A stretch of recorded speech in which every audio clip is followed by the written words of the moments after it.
नमस्कार दोस्तों। Law of one यानी एक का कानून, या कह लीजिए एक का ज्ञान, या कह लीजिए एक के तरीके, यह उसका 50वां सत्र का दूसरा भाग है।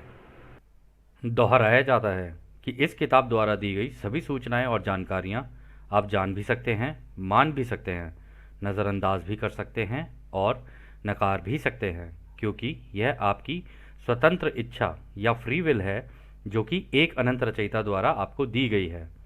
एक बात और कही जाती है कि लॉ ऑफ वन पूरी तरह से सभी के लिए फ्री है। यदि कोई इकाई या व्यक्ति इसको निजी स्वार्थ के लिए इस्तेमाल करे तो वह उसकी व्यक्तिगत जिम्मेदारी होगी।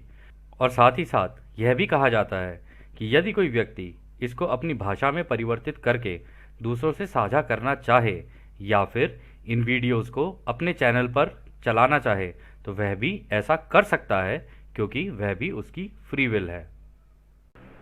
तो पहला सवाल डॉन करते हैं। धन्यवाद।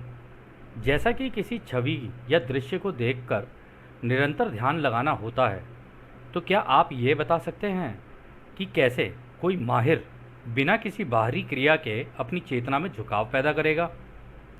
तो दोस्तों, यहाँ पर जो डॉन ने सवाल किया ना, उसमें डॉन ने पूछा कि अगर हम अपनी मेडिटेशन की अवस्था में किसी भी छवि या किसी भी दृश्य के ऊपर अपना कंटिन्यूसली ध्यान अगर केंद्रित करते हैं, तो इस तरीके से आप ये बता सकते हो कि बाहर मतलब एक्सटर्नल कोई काम किए बगैर, कि केवल ध्यान अवस्था के अंदर ही अंदर रहकर कि वो अपनी चेतना में मतलब इसी कॉन्शियसनेस की फील्ड में अपना झुकाव कैसे पैदा करता है, यानी दूसरों की सेवा या खुद की सेवा। खुद की सेवा में तो खैर मेडिटेशन का नहीं है, वो आपको पहले भी पता ही है। तो वो कह रहे हैं कि ये दूसरों की सेवा का झुकाव वो पैदा कैसे करेगा।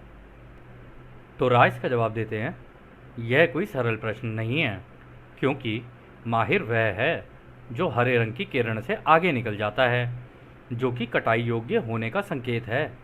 माहिर केवल अपनी कटाई के लिए बुद्धिमान ऊर्जा का उपयोग नहीं करता है, बल्कि वो दोनों बुद्धिमान ऊर्जा और अनंत बुद्धिमानिता का उपयोग करता है, क्योंकि उसका उद्देश्य पूरे ग्रह को कटाई योग्य बनाने और उनकी चेतना को परिवर्तित करने का होता है। तो दोस्तों, यहाँ पर जो रा ने कहा ना, उन्होंने कहा इसका जवाब इतना आसान नहीं है। उन्होंने कहा जो माहिर होते हैं, मतलब जो मेडिटेशन में एडवांस कर जाते हैं, जो माहिर बन जाते हैं, वो उन्होंने कहा कि वो अपना ग्रीन रे यानी हार्ट चक्रा को भी आगे निकल जाते हैं उससे, यानी थ्रोट चक्रा से जो उन्होंने सीखा होता है वो सारी चीज़ें दुनिया को सिखा रहे होते हैं। क्योंकि सीखना और सिखाना, आपको याद होगा, रा ने कहा था कि यही सबसे महत्वपूर्ण काम है पूरे ब्रह्मांड में, जो आप सीख रहे हो, और अगर आपने दूसरों को नहीं सिखाया तो आपने कोई सेवा नहीं की। तो इसी वजह से उन्होंने कहा कि माहिर वो होते हैं जो इससे भी आगे निकल जाते हैं और अपना पिनियल ग्लैंड यानी कि अपनी तीसरी आंख को भी एक्टिवेट कर लेते हैं। और फिर उसके बाद उनकी जो कटाई है वो इसके कारण हो जाती है, क्योंकि उनके सारे चक्र जो हैं वो बैलेंस में आ जाते हैं।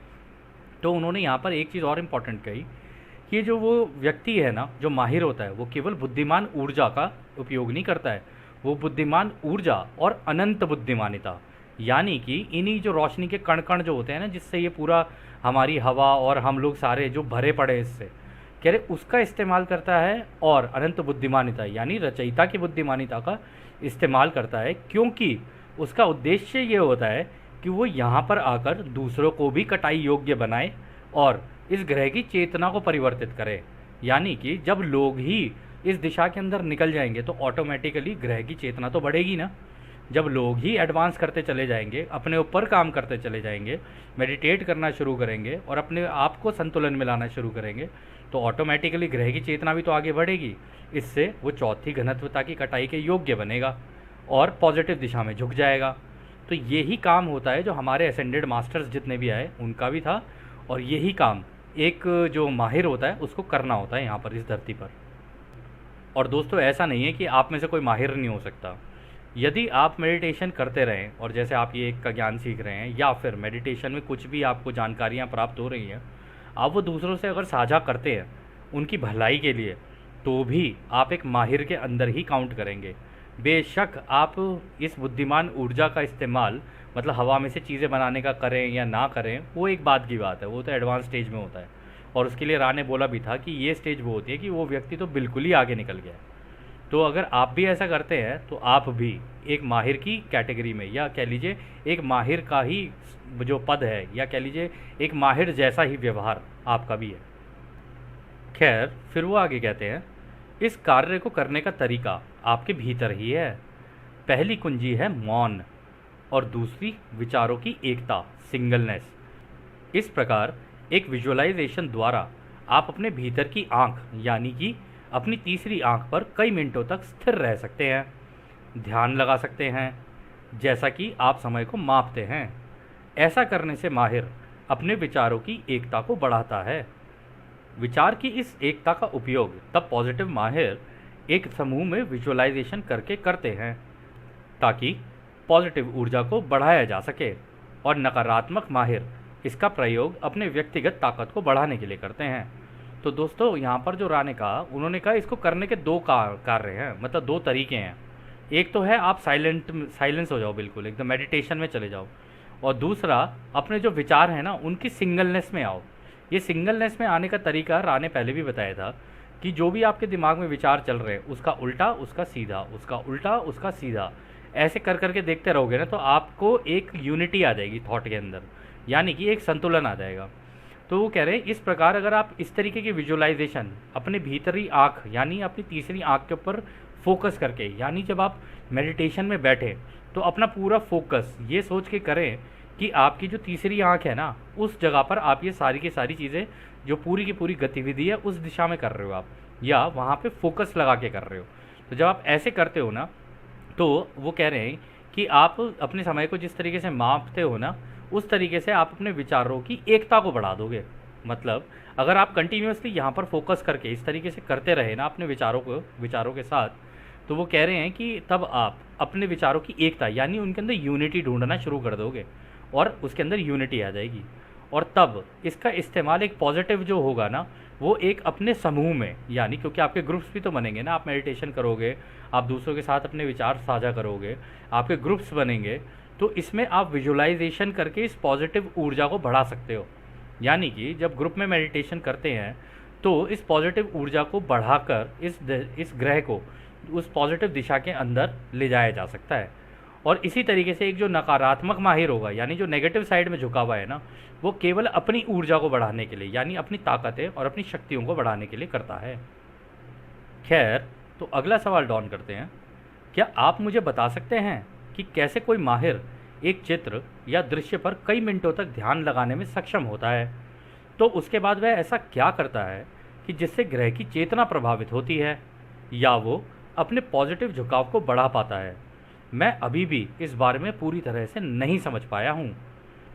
तो यहाँ पर डॉन ये सवाल कर रहे हैं, कह रहे कि मुझे ये जानना है कि जो माहिर होते हैं, मतलब जो मेडिटेशन में एडवांस लेवल पे चले आते हैं, जो माहिर हो जाते हैं इसके, वो कैसे ऐसे इतने घंटों घंटों तक एक ही दृश्य के ऊपर अपना फोकस बना के रखने में सक्षम हो पाते हैं, और किस तरीके से वो इसका इस्तेमाल पूरे ग्रह की चेतना यानी कॉन्शियसनेस को प्रभावित करने के लिए करते हैं। और दोस्तों आपने शायद एक जगह पर पढ़ा भी होगा, ये महर्षि महेश योगी ने भी बोला था कि सिंगलनेस ऑफ थॉट, इस उन्होंने एक इंटरव्यू में भी बोला था, और उन्होंने एक लेख भी छापा था कि अगर 1% लोग किसी ग्रह के इस तरीके से पॉजिटिव झुकाव के हो जाए और एक ही दिशा में झुक जाएं तो उसका इम्पैक्ट पूरे ग्रह के ऊपर जाके पड़ता है। तो इस तरीके के छोटे छोटे समूह भी अगर ऐसे मिलके करते रहे ना तो उसका इम्पैक्ट पूरे ग्रह के ऊपर जाके पड़ेगा, क्योंकि वहाँ पर लॉ ऑफ स्क्वायर्स लग रही होती है। तो ये एक तरीका है इसको करने का। तो राइस का जवाब देते हैं, जब पॉजिटिव माहिर अनंत बुद्धिमानिता को अपने भीतर छूता है तो यह सबसे शक्तिशाली कनेक्शन होता है, क्योंकि यह कनेक्शन इकाई की बुद्धिमानिता का रचयिता की अनंत बुद्धिमानिता के साथ होता है। यह कनेक्शन असली हरे रंग को इस समय स्थान में सक्षम बनाता है और आपके स्थान समय में मैनिफेस्ट करता है। हरे किरण में विचार असलियत में बदल जाते हैं, लेकिन आपके मायाजाल में आमतौर पर ऐसा नहीं हो पाता है। तो यहाँ पर दोस्तों उन्होंने कहा जब भी कोई पॉजिटिव माहिर इस तरीके से करता है ना, अपना फोकस इस तरीके का बना लेता है, तो वो कह रहे हैं कि वो अपने अंदर जाकर ना जो रचयिता की ये जो फील्ड्स है ना इनके साथ जाके कनेक्ट हो जाता है, और जैसे ही वो कनेक्शन बनता है ना तो बहुत पावरफुल हो जाता है, क्योंकि अब उसका दिमाग और रचयिता का दिमाग एक हो चुका है।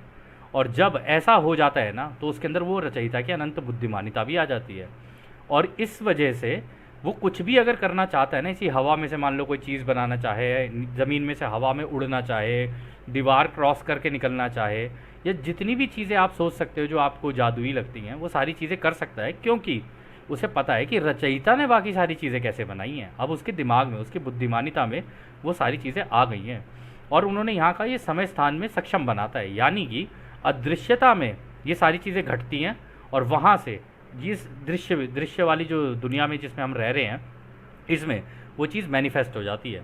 इसी का इस्तेमाल करके कई लोग, आपने देखा होगा, इसी हवा में से चीज़ें बना देते हैं। जैसे हमारे पहले के एसेंडेड मास्टर्स थे, वो अपनी बॉडी को वाटर, आप कह लो हवा, आग, हर चीज़ में तब्दील कर लेते थे। कैसे? वो इसी कारण था क्योंकि उनकी जो इंटेलिजेंस थी वो क्रिएटर की इंटेलिजेंस से मिल गई। लेकिन उन्होंने ये कहा कि ये तब होता है जब आप हरे किरण में हो, मतलब आपका हार्ट चक्र अगर खुला होगा ना, तभी आपके विचार जो है ना वो असलियत में बदल जाते हैं। तो जो आप जैसा सोचोगे ना, वो सारी चीज़ें मैनिफेस्ट होने लग जाती हैं। और आजकल कई लोगों के साथ, जो लोग मेडिटेशन कर रहे हैं ना, उनके साथ ऐसा हो रहा है। वो इसलिए हो रहा है क्योंकि इस वक्त गैलेक्टिक सेंटर से जो ऊर्जाएं चल रही हैं ना, वो ऊर्जाएं ये चौथी घनत्वता वाली ऊर्जाएं हैं। तो चौथी घनत्वता में आपको याद होगा, रा ने बोला था कि आप थॉट से अपनी चीज़ें मैनिफेस्ट करते हो। इस वजह से कई लोग आज की डेट में जो मैनिफेस्ट कर रहे हैं ना, या मेडिटेशन कर रहे हैं, उनकी चीज़ें जो ज़िंदगी में मैनिफेस्ट हो रही है ना, उसका मेन कारण यही है। और इसमें भी उन्होंने ये कहा है, हालांकि ये आमतौर पर आपके मायाजाल में ऐसा हो नहीं पाता है, क्योंकि कुछ लोग आधे रास्ते में प्रैक्टिस छोड़ देते हैं, कुछ लोग प्रॉपरली करते नहीं हैं इसको, इस वजह से आमतौर पर हो नहीं पाता है। फिर इसमें वो आगे कहते हैं, माहिर तब रचयिता के प्रेम और रोशनी के लिए जीवित चैनल बन जाते हैं, और इस चमक को सीधा ग्रह के ऊर्जा के जाल के नेक्सी में चैनल करने में सक्षम होते हैं। यह रिचुअल हमेशा ग्राउंडिंग के द्वारा इस ऊर्जा की सराहना करके और धन्यवाद देकर इस ऊर्जा को पूरे ग्रह में भेजकर समाप्त किया जाता है। तो दोस्तों, यहाँ पर जो रा ने कहा है ना, उन्होंने कहा है कि जब ये प्रेम और रोशनी, जब कोई व्यक्ति अपने अंदर चैनल करने लग जाता है ना, तो रचयिता का चैनल बन जाता है, यानी कि अब वो रचयिता का चैनल बन चुका है। उसके अंदर से ही सारी ऊर्जाएं होती भी जाएंगी, और जब वो उसके अंदर से होती भी जाएंगी ना, तो वो इस पूरे ग्रह का जो जाल है, जो नेक्स्ट है, ये जो बाहर की क्वारंटीन लगी हुई है ना, ये जो जाल है, उसके द्वारा इसको पूरे ग्रह के ऊपर डालने में सक्षम हो जाता है। और उन्होंने कहा यह रिचुअल करने का जो तरीका है ना, वो ये है ग्राउंडिंग के द्वारा, यानी आप अपने नंगे पैर, जब आप घास में या किसी जगह पर बैठ के आप मेडिटेशन करते हो ना, तो वो ऊर्जा आपके अंदर से होते हुए धरती में प्रवाहित होती है, और इस क्वारंटीन को और स्ट्रॉन्ग करती चली जाती है, और इस ग्रह की जो चेतना है उसको और तेज करने में मतलब हेल्प करती है, और इसको और पॉजिटिव डायरेक्शन में धकेलने की कोशिश करती है। तो वो कह रहे हैं कि इसी तरीके से करके ये पूरे ग्रह में भेजकर इसको समाप्त किया जाता है। और जब ये ऊर्जा किसी के अंदर से बहे ना, तो उसको इसकी सराहना भी करनी चाहिए और उसका धन्यवाद भी देना चाहिए, क्योंकि ये रचयिता से खुद आ रही है। और इसमें रचयिता का धन्यवाद करना चाहिए कि धन्यवाद रचयिता कि आपने मुझे अपना चैनल चुना, आपके द्वारा मैं इस धरती की मदद करने की कोशिश कर रहा हूँ, धन्यवाद। फिर अगला सवाल डॉन करते हैं, मैं ऐसे लोगों को जानता हूँ जिन्हें हाल ही में ध्यान में प्रशिक्षित किया गया है, जो बहुत कम अवधि के गहरे ध्यान के बाद कुछ दिनों या उससे अधिक समय में धातु पर दूर से प्रभाव डालकर उसे मोड़ने में सक्षम होते हैं। यह मेरी समझ है कि ऐसा करते समय उन्होंने अपने सिर पर पिरामिड के आकार का तार पहन रखा है। मुझे कुछ साल पहले एक ध्यान सत्र में आमंत्रित किया गया था, लेकिन मैं वहां जा नहीं सका। क्या आप इस प्रक्रिया पर टिप्पणी कर सकते हैं, और यदि वे कुछ महत्वपूर्ण हासिल कर पा रहे हैं या नहीं? तो डॉन ने यहाँ पर यह कहा कि मैंने ना अभी रिसेंटली देखा है कि कुछ लोग ना मेडिटेशन में, उन्होंने नई तरीके की मेडिटेशन करनी शुरू की है, और वो काफ़ी मतलब कम टाइम में ही मतलब अपने गहरे ध्यान के अंदर जाकर, और कुछ किसी किसी केस में ऐसा भी होता है कि अधिक समय भी ले लेते हैं, लेकिन वो कह रहे हैं कि वो ना दूर से धातु पर प्रभाव डाल देते हैं, और जैसे चम्मच हो गई, कोई लोहे की चीज़ हो गई, तो उसे बेंड कर देते हैं। तो इसमें वो आगे और ये भी कहते हैं कि ये मेरी समझ है कि इस तरीके की ये जो नई तरीके की जो मेडिटेशन है ना, इसमें लोग अपने सर के ऊपर ना पिरामिड लगा लेते हैं, आकार का तार लगा लेते हैं, और उसको अपने सर के ऊपर लगा के फिर वो लोग मेडिटेशन कर रहे होते हैं। क्या वो इसी तरीके का कुछ कर रहे होते हैं कि इस ध्यान में जाकर इन ऊर्जाओं को अपने अंदर पुल कर रहे होते हैं, या इससे उनका कोई फ़ायदा नहीं हो रहा है? क्या आप इस पर टिप्पणी करेंगे? तो रा कहते हैं, नहीं, कृपया इस कार्य पर एक और पूर्ण सवाल पूछें। तो दोस्तों, रा ने पता है जानबूझ के यहाँ पर टिप्पणी नहीं की। रा ने इसलिए टिप्पणी नहीं की कि सबके अलग अलग मेथड हैं। ऐसा नहीं है कोई मेथड गलत है या सही है, जो जिस मेथड के साथ कंफर्टेबल हो जाए उसके लिए वो ही मेथड सही है। इसलिए ये कहना कि कोई एक मेथड सबके लिए काम कर जाएगा, ऐसा नहीं होता। आपके लिए हो सकता है कि कोई और मेथड काम करे, किसी और के लिए कोई और मेथड काम करे। तो इसलिए मेडिटेशन कभी भी किसी सब के लिए एक जैसी नहीं हो सकती। खैर, अगला सवाल डॉन करते हैं। क्या आप मुझे शरीर के ऊर्जा केंद्रों के बारे में अधिक जानकारी दे सकते हैं जो कि दाएं और बाएं मस्तिष्क से संबंधित है, और यदि यह किसी तरह पिरामिड आकार से संबंधित है जहां तक ऊर्जा को केंद्रित करने की बात है? मैं समझ नहीं पा रहा हूं कि इस सवाल को पूछने के लिए कैसे वाक्य बनाऊं या इसे किस तरह पूछूं। इसलिए मैंने पिछला सवाल पूछा था। तो वो कह रहे हैं कि आप मेरे को थोड़ा सा बताएंगे कि ये हमारे लेफ्ट ब्रेन में और राइट ब्रेन में ये जो ऊर्जा के जो क्षेत्र बने हुए हैं ये किस तरीके से मतलब आपस में कनेक्टेड हैं, इसके बारे में थोड़ा सा मेरे को अंदाज़ा देंगे। और ये भी बताएंगे कि क्या ये किसी तरीके से पिरामिड से रिलेटेड है। तो राय इसका जवाब देते हैं, आपकी तरह हम भी इसका जवाब देने में थोड़े से खो गए हैं। हम यह कह सकते हैं कि पिरामिड के आकार केवल उस तरह से काम करते हैं जो ऊर्जाओं के प्रवाह पर फोकस करता है, जो इकाई द्वारा इस्तेमाल की जाती है ताकि वो इकाई इन प्रवाह के प्रति जागरूक हो सके। हम आगे यह कहना चाहते हैं कि ऊर्जा के प्रवाह को केंद्रित करने के लिए आपके भौतिक दिमाग के आकार का विशेष रूप से कोई महत्व नहीं है। कृपया यदि आप कर सकें तो सवाल को खास तौर पर अच्छे से पूछें कि आप किस तरह की जानकारी चाहते हैं। तो रा ने कहा कि देखो, हम भी ना तुम्हारे साथ, पहली बात तो तुम्हारा सवाल ही ऐसा है कि हम भी तुम्हारे साथ ही खो गए, ठीक है। फिर उसमें वो ये कहते हैं कि देखो, पिरामिड का जो आकार है ना वो इस तरीके से काम करता है कि वो ऊर्जा के प्रवाह पर फोकस करता है। और जैसा कि रा ने स्टार्टिंग में भी बताया था कि भाई इन पिरामिड्स का इस्तेमाल हम इसलिए करते थे कि रचयिता की अनंत ऊर्जा को इसके द्वारा हम लोग प्रवाहित कर सकें। तो वो कह रहे कि उसको जो प्रवाहित करना होता है या इस्तेमाल किया जाता है ना, वो इस तरीके से किया जाता है कि इसके प्रति जो व्यक्ति है ना वो जागरूक हो सके, ठीक है ना। आगे उन्होंने ये भी कहा है कि देखो, हम तुम्हें इतना बताना चाहते हैं कि ये जो ऊर्जा का प्रवाह है ना, इसका आप अगर फिजिकली अपने दिमाग का अगर इस्तेमाल करोगे, आप ये सोच रहे हो कि जी फिजिकली आपके दिमाग के अंदर कहीं पे जाके ये होता है, कह रहे इसका तो कोई महत्व नहीं है इससे, ये तो जहाँ पर होना है वहीं पर ही होगा। और जो पिरामिड की बात थी, वो पिरामिड का तो कार्य ही अलग था। उससे तो हम लोग वहाँ पे इनिशिएट्स बनाते थे, फिर उनको मेडिटेटर बनाते थे, उनके द्वारा दूसरों की हीलिंग करते थे, ये सारी चीज़ें होती थी और भी बहुत पावरफुल चीज़ें होती थी वहाँ पर। तो वो कह रहे कि इसका और उसका दोनों का कोई लेना देना नहीं है।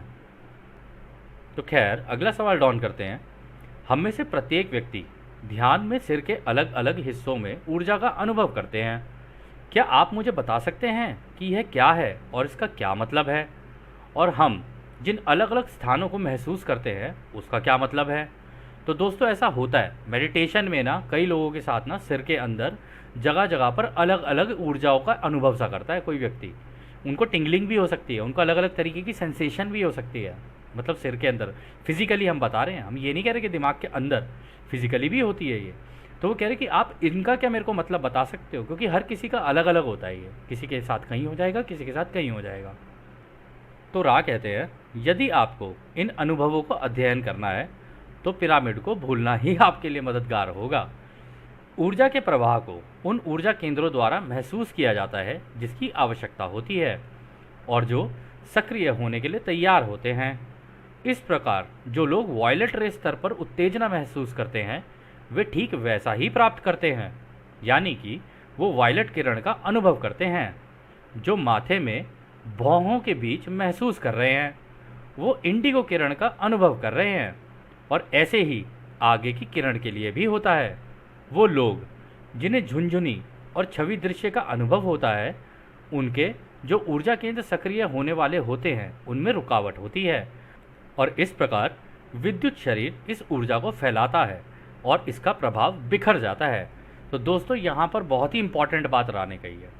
यहाँ पर रा ने कहा है कि देखो, अगर पहली बात तुम्हें ये चीज़ समझनी है कि ऊर्जा का प्रवाह किस तरीके से होता है, पहली बात तो तुम ये पिरामिड को प्लीज़ दोस्त थोड़ी देर के लिए साइड में रख दो, क्योंकि तुम तो पिरामिड को ही पकड़ के बैठ गए हो।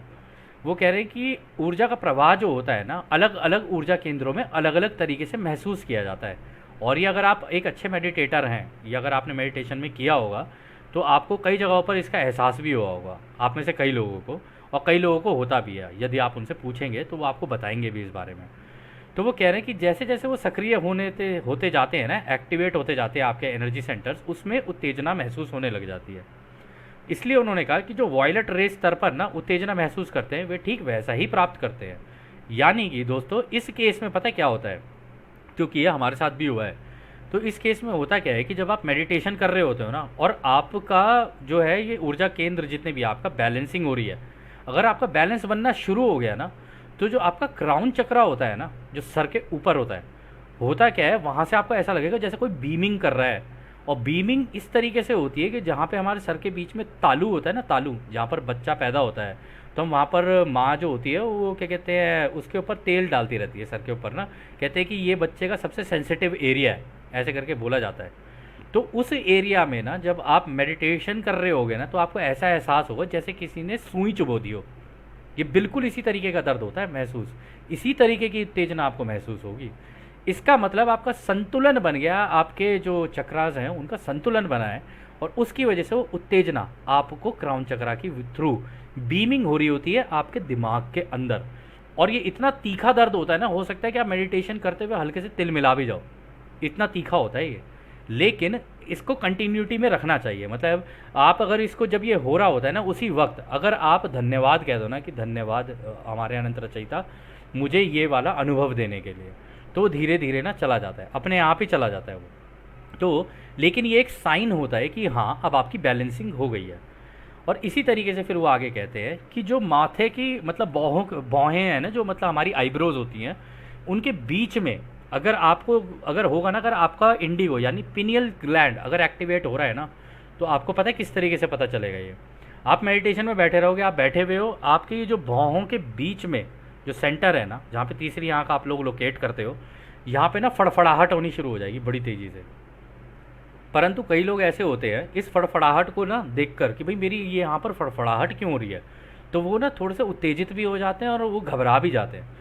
तो ऐसे में घबराना नहीं चाहिए, ऐसे में स्माइल आ जानी चाहिए चेहरे के ऊपर कि इसका मतलब मेरा पिनियल ग्लैंड एक्टिवेट हो रहा है। और ये फड़फड़ाहट जब होती है ना, तब आपको अपनी मेडिटेशन में ऐसे अनुभव होंगे, ऐसी ऐसी चीज़ें होंगी जिसका आप अंदाज़ा नहीं लगा सकते। और इसके बाद आपको ऐसा एहसास होगा जैसे पूरा का पूरा ब्रह्मांड आपके लिए खुल गया हो, और सारी जानकारियाँ, ये जो तरंगे हैं ना, ये आपको दिखनी शुरू हो जाएंगी। रचयिता की सारी तरंगे आपको दिखनी शुरू होंगी, आपको पूरे ब्रह्मांड के अंदर रचना कैसे हो रही है ना, वो सारी चीज़ें दिखनी शुरू हो जाएंगी। उसके बाद आपका ये होना चाहिए कि भाई आप कंटिन्यूसली मेडिटेशन करते चले जाओ। हालांकि दोस्तों हम आपको ये नहीं कह सकते कि आप ऐसा करो या ना करो, लेकिन हम अपने अनुभवों से आपको बता सकते हैं कि हाँ ऐसा होता है, और ऐसा कई लोगों के साथ हुआ है। खैर इसमें वो आगे एक चीज़ और कहते हैं कि कई बार ऐसा होता है कि आपको ना अजीब अजीब सी छवि और दृश्य भी दिखेंगे, और झुंझुनी यानी आपको ना ऐसा लगेगा जैसे करंट सा फैल रहा हो बॉडी के अंदर, ठीक है, या सर के पीछे या साइड में इधर उधर टिंगलिंग होने लग जाएगी। टिंगलिंग यानी एक सेंसेशन सी होने लग जाएगी जैसे किसी ने आपके ऊपर करंट सा मारा है, लेकिन वो करंट जो है ना उसकी वजह से आपके ना रोंगटे खड़े हो रहे हैं, इस तरीके से होने लग जाएगा। लेकिन वो एक पॉजिटिव साइन नहीं है, वो साइन ये है कि कहीं ना कहीं आपके किसी ना किसी चक्र के अंदर ब्लॉकेज आ रही है। यानी कि हो सकता है आपको ये अनुभव हो रहे हो, तो आप अपने आप को फ्री फ्लो में जाने की बजाय अपने आप को रोक रहे हो। अगर आप ऐसे में रोक रहे हो ना अपने आप को, और फ्री फ्लो नहीं होने दे रहे हो अपने आप को, उस भावना के साथ कह लो या उस अनुभव के साथ अपने आप को नहीं निकलने दे रहे हो, तो इस तरीके की चीज़ हो जाएगी आपके साथ, और ये बहुत लोगों के साथ होती है, ठीक है ना। तो इसलिए अपने आप को बहने देना चाहिए जब इस तरीके की चीज़ें, इस तरीके के अनुभव आपके साथ हो रहे हो। और दिल का हार्ट का चक्र ना पूरा रचयिता की दिशा में झुका देना चाहिए, ताकि जैसे ही आपने रचयिता की तरफ उसे झुकाया ना, सारे चक्रास बैलेंस होने शुरू हो जाएंगे। और फिर आप नोटिस करोगे आपको जैसे सर के ऊपर हमने बताया ना, उस तरीके का तीखापन भी पता चलेगा, फड़फड़ाहट भी होनी शुरू होगी यहाँ पे आपकी भौं के बीच में, ये सारी चीज़ें आपकी होनी लग जाएंगी। और आपको एक ऐसा आनंद महसूस होगा, ऐसा आनंद प्राप्त होगा कि आप खुद कहोगे उस मेडिटेशन के बाद कि आज मुझे सच्चे आनंद की प्राप्ति हुई है। और जब ऐसा होता है ना, इंसान कंटिन्यूसली फिर उसी आनंद की प्राप्ति की तरफ भागता है। लेकिन उसके बाद रुकना नहीं होता, उसके बाद तो निरंतर आगे चलते रहना चाहिए, क्योंकि अब अनंत रचयिता की अनंत बुद्धिमानिता का द्वार आपके लिए खुल गया है। और जैसे ही वो खुले तो आपको वहाँ से अपनी चैनलिंग शुरू कर देनी चाहिए। और ऐसा होता भी है कि जब ऐसे लोगों के साथ हो जाता है ना, वो बैठे हुए होंगे ना, बैठे बैठे उनके दिमाग के अंदर चैनलिंग होनी शुरू हो जाएगी। वो उनके दिमाग में इस तरीके के थॉट्स, वर्ड्स, इस तरीके की चीज़ें, इमेजेस आनी शुरू होंगी, जिनको पेन पेपर पे लिखेंगे ना तो उनको समझ नहीं आएगा कि वो क्या लिख रहे हैं। वो कह रहे कि ऐसा तो मैंने कभी सोचा ही नहीं, ऐसा तो कभी कुछ है नहीं। लेकिन वो बाद में एनालाइज कर सकते हैं उसको।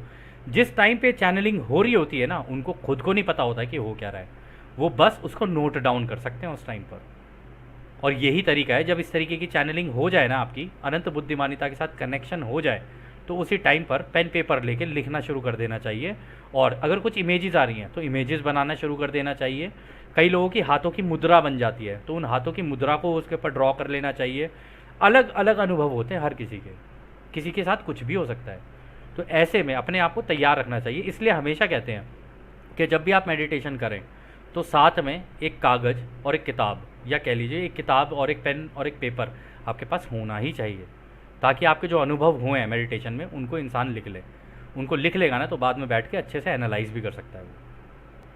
खैर, इसमें फिर वो आगे कहते हैं, वो जो वास्तव में ईमानदारी से इस ऊर्जा का अनुरोध नहीं करते हैं और फिर भी इसे महसूस कर सकते हैं, यदि वो इकाई अलौकिक साइकिक रूप से अपनी रक्षा करने में अच्छी तरह से प्रशिक्षित नहीं होते हैं, जो लोग इन संवेदनाओं और सक्रियता और बदलाव का अनुभव नहीं करना चाहते हैं, चाहे वो अवचेतन सबकॉन्शियस स्तर पर ही क्यों ना हो, वो अपनी रक्षा और किसी भी तरह के बदलाव के खिलाफ कवचयुक्त आर्मर्ड होने की क्षमताओं के कारण कुछ भी अनुभव नहीं करते हैं।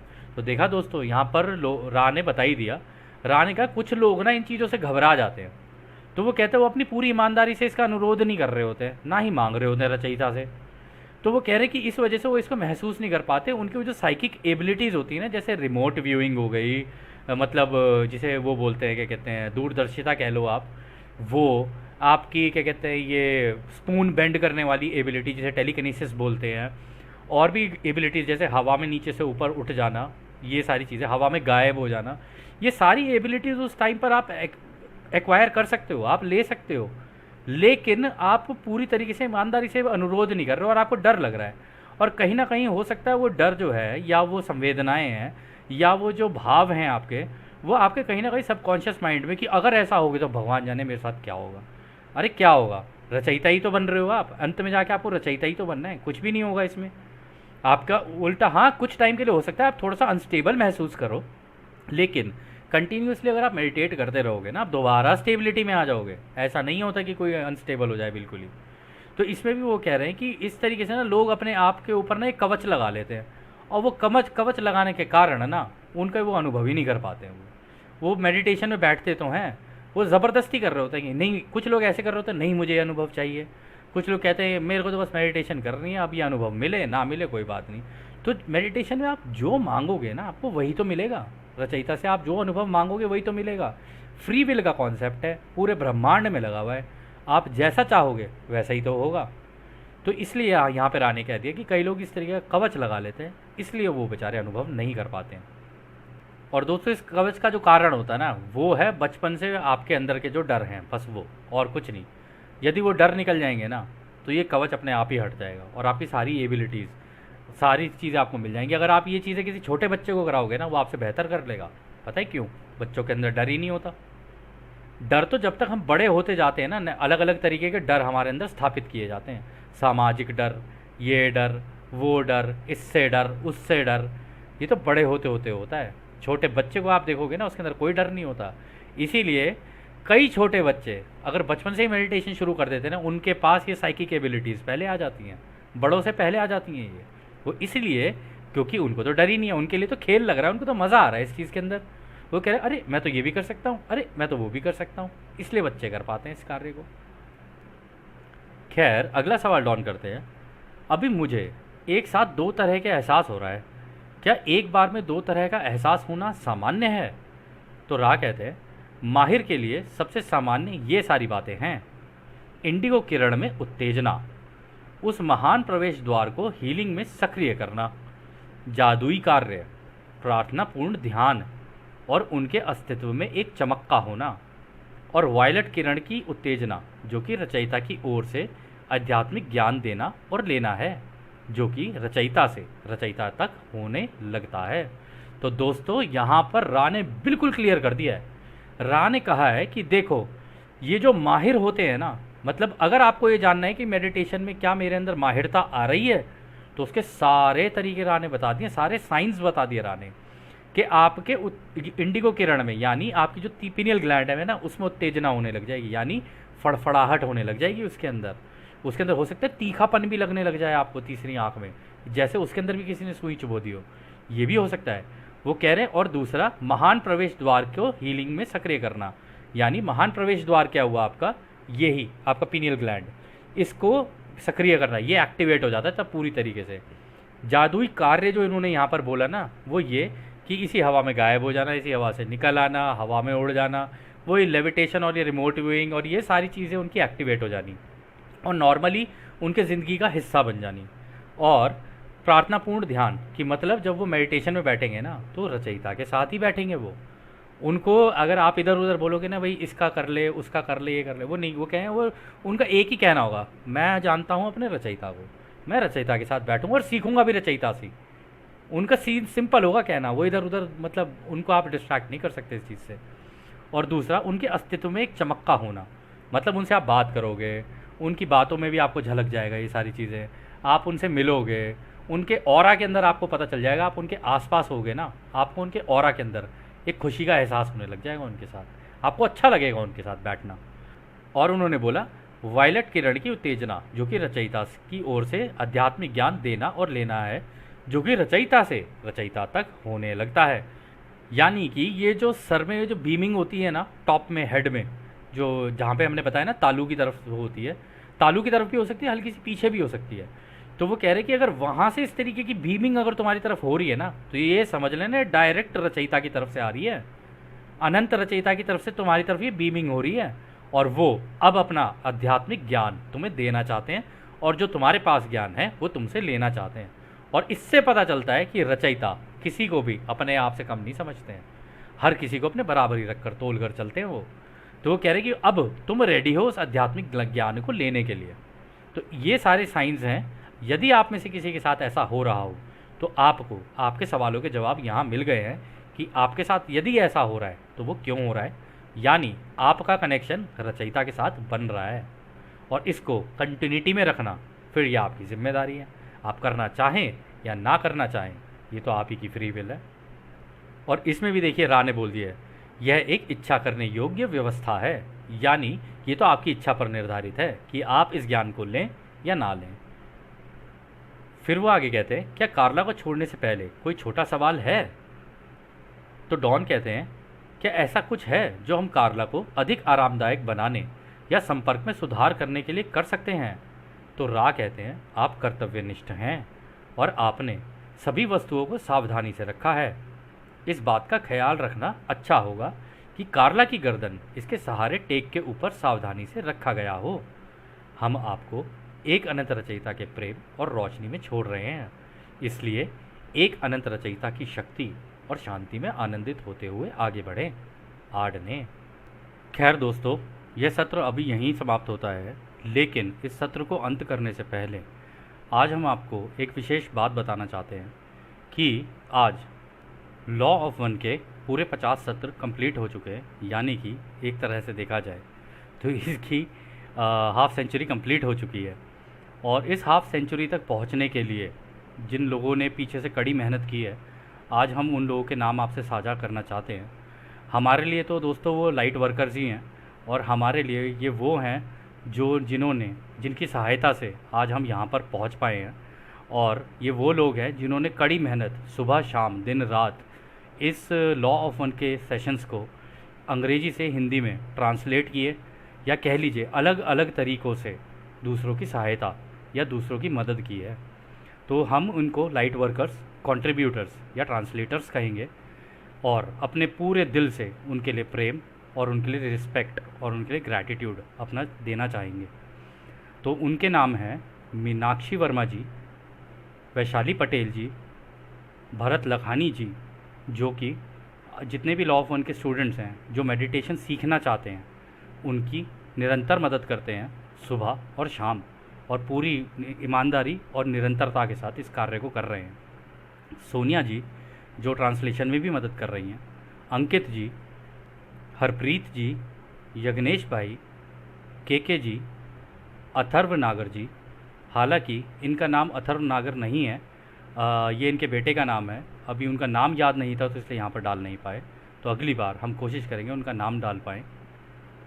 अर्पित जी, निधि सलारिया जी, बेअंत सिंह जी, स्वाति जी, एमजे भाई, हेमा जी, विपुल भाई, जिनके चैनल पर आप ये सारे वीडियोस देख पा रहे हैं। गिनी अनेजा जी, जिन्होंने पहली बार इस लॉ ऑफ वन को आप लोगों से साझा करने का हमें मौका दिया। और आप सभी श्रोता और जो इस एक के ज्ञान को समझकर अपनी ज़िंदगी में उतार रहे हैं या इसे जीने की कोशिश कर रहे हैं, आप सभी लोगों का हम लोग अपने पूर्ण दिल से धन्यवाद देते हैं और आपको सल्यूट करते हैं। और जैसा कि राह हमेशा कहते हैं, अब हम आपको उस एक अनंत रचयिता के प्रेम, उसकी रोशनी, उसकी शक्ति और उसकी शांति में छोड़कर चलते हैं हमारे दोस्तों। आदने वासु। धन्यवाद।